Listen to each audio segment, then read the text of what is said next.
Generator लहंगा के हमारा उठाई के सेटर हाथ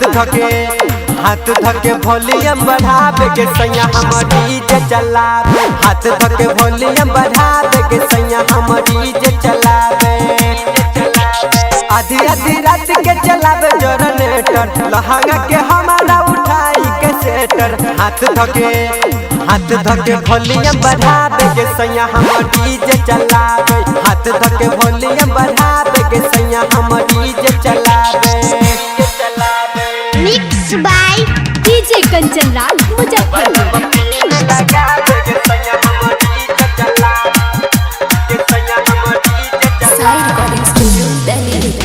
सुत नहीं सुता देवे हमारो भातार गे चोलिया में जोड़े हमारा डीजे के तार गे मोबाइल में पिन लगावे के सैया हम डीजे चलावे मोबाइल में पिन लगावे के सैया हम डीजे चलावे mix by DJ Kanchan Raj Muzaffarpur.